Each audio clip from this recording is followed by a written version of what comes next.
Ask any tourist from New York to Beijing to name an Italian monument. The answer will probably be the Colosseum. With nearly 2,000 years of history, the amphitheatre, built under the leadership of the Roman emperors of the Flavian dynasty for circus games and gladiatorial combats, is the most visited monument in the country. Almost 5 million take in its wonder every year. Its popularity provides a benefit which is much more down to earth, for the Colosseum generates some €5 billion each year.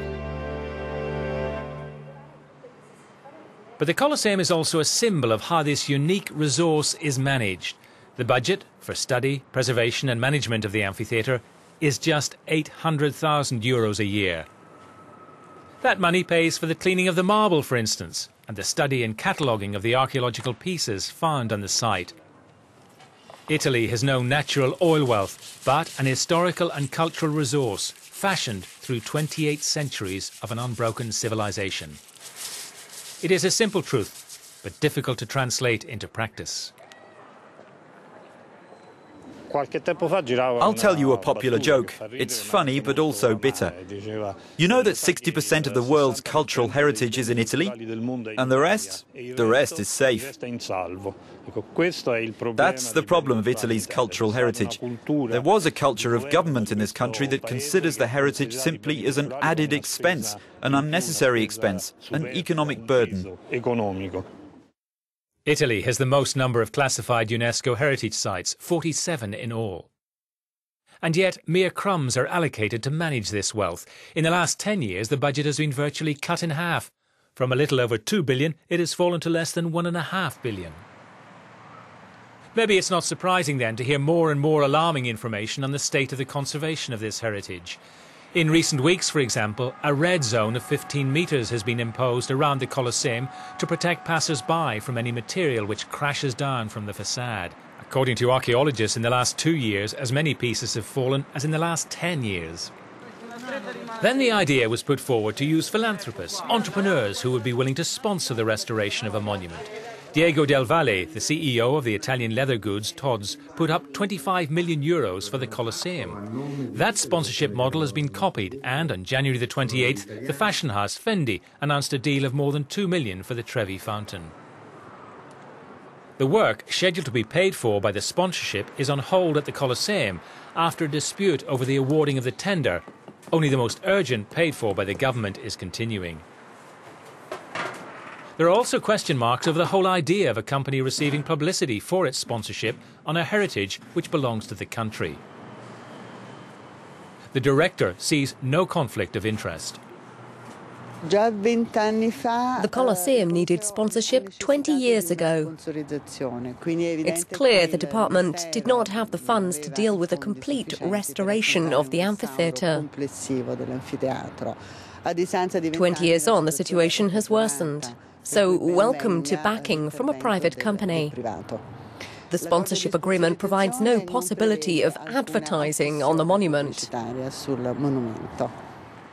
The main Italian consumer organisation has challenged sponsorship and is waiting for a ruling due in April. It points out that, among other things, of the €25 million for the Colosseum, Della Valle gets tax relief on €8 million. This is not a sponsorship, it's a fire sale. For a few cents, we sell off a private monument that represents Italy and can be used for advertising and commercial operations. They say it's not like that, but we've read the contract. They will cede the naming rights to third parties and other private concerns to be able to say, Friends of the Colosseum. Pending court decisions, there is another serious and urgent problem: traffic. Despite a partial pedestrianisation zone, more than 2,000 vehicles per hour pass by here. There are now at least 3,000 cracks in the Colosseum. In Pompeii, near Naples, lie the remains of the city where the wealthy citizens of ancient Rome enjoyed holidays. In 79 AD, the volcanic eruption of Vesuvius froze in time 12,000 inhabitants. Frozen? That is easier said than done, because the second most visited site in Italy on the UNESCO list since 1997 has deteriorated inexorably. In 2010, the collapse of the House of the Gladiators shocked the world and sparked shame. The situation has not changed much. The day after our arrival, a landslide, due to the lack of proper drainage, led to the collapse of a modern retaining wall next to a restoration project. The European Union has decided to act alongside the Italian state. This month, the European Commissioner for Regional Policy, Johannes Hahn, gave the go-ahead for the Grand Pompeii project to the tune of €105 million.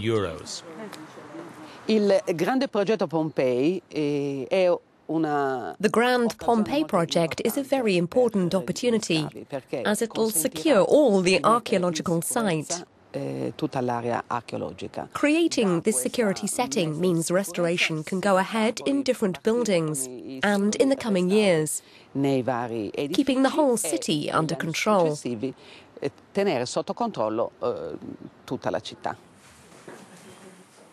Restoration work is already in progress in some houses. The House of Golden Cupids, for example, will reopen to the public soon. But of the 1,500 buildings in the 66 hectares which make up Pompeii, in the 100 of the most important buildings, 24 are closed, either because they are being restored or they are hazardous. And due to lack of staff, 15 open under a rotation system. In the past, we had a group, an office shared between architects, surveyors and assistants of 30 people. At the moment, we're less than half that number.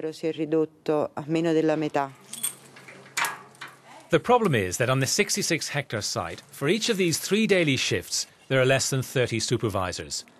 Half of the site is open to the public and attracts 10,000 visitors daily.